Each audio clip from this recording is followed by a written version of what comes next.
Alright, hey guys, so I have an iPod Touch 5th generation, and we're going to be going over some of the new updates in iOS 9.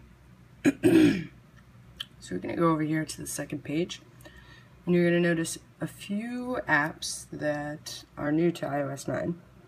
So for one, we have the Feedback application, we have Find Friends, Find iPhone, News, and iCloud Drive. So what iCloud Drive is going to do is going to allow you to go into iCloud and manually select all the things that you would like to keep in your iCloud.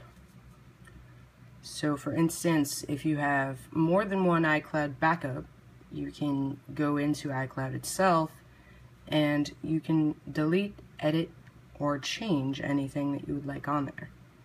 But also, if you don't want it on the home screen, you could take it off as well. So we're going to scroll down here just a little bit, and you'll notice that up here there's a search bar. You can search through settings manually, so you can type in whatever you want.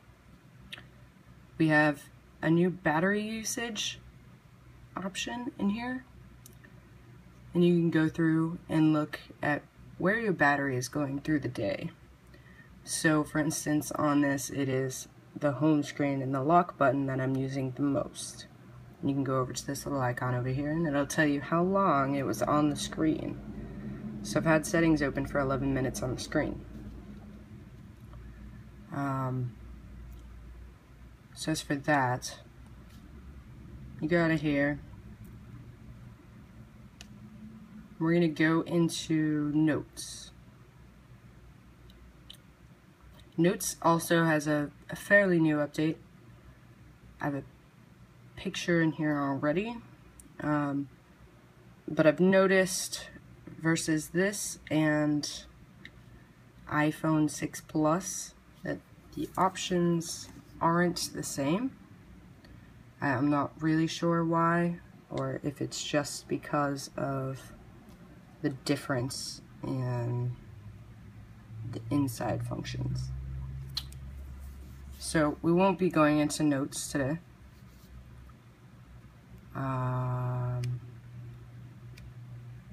What else is there?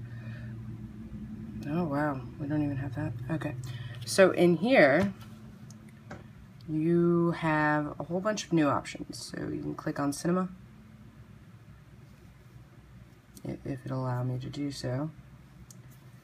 I haven't really tested the iPods versus iPhones, so as you can see there's a bit of glitches in beta 1. I will also update this video when I upgrade this one. So in here you just have a list of Safari, iTunes, the App Store, cinemas, and restaurants, also maps. Nothing new there, but in here you have Find My Friends, which allows you to find other iPhone users, which really isn't that cool, but moving on. The Find iPhone app, so if you were to lose your phone, you could use somebody else's iPod Touch, iPhone, whatever you name it, iPad, anything, and you could sign into your iCloud account and look up where your phone was last pinged off of. So that's good news there.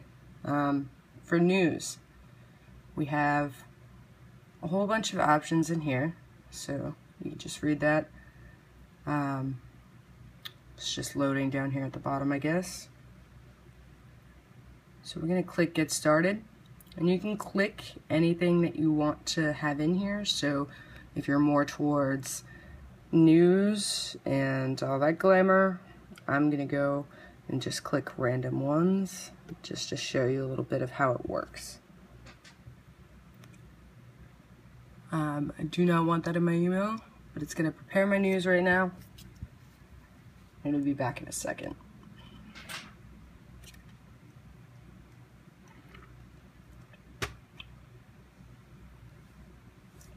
So now we have a whole bunch of options down at the bottom. So favorites, you can change at any time. You can delete, edit, share, whatever you want to do. And For You is what you picked when you opened this app, so what I showed you. So you can go into these and just click them, and you can read the whole article just like you would a newspaper. It's kind of handy for those that are just bored and don't have anything to do. Just gonna close out of these real quick. And as you can see, the app switcher is a little different. They've rounded off the edges, and now, I don't know if you remember, but the favorites and all that stuff up here at the top is now gone. Don't have that option. You're going to go into Messages. And I don't know if anybody noticed this back in when they released iOS 8, but when you go into Messages, you can actually rotate it to be like the iPad, for instance. So I'll cancel out of that, cancel. I'll go into this message just to show you a brief. Oh, well, there you go. It doesn't do it on the iPod Touch. Huh. But I will show you on my other phone. So there you have it. iOS 9 on the iPod 5th generation. So nothing too spectacular. As I said, I will update you when I update to beta 3 on the iPod Touch. Yeah, there's nothing too different in here. However, on the iPhone 6 and further, you have the option down at the bottom, which you can't really see, but this little space underneath will show you all your other pictures, and you can literally take your thumb and just slide over which one you want to look at instead of going into all photos and looking at it that way. It's a lot easier. I feel like it does the job. So that is my little tutorial on iOS 9. I hope you enjoy, and thanks for watching.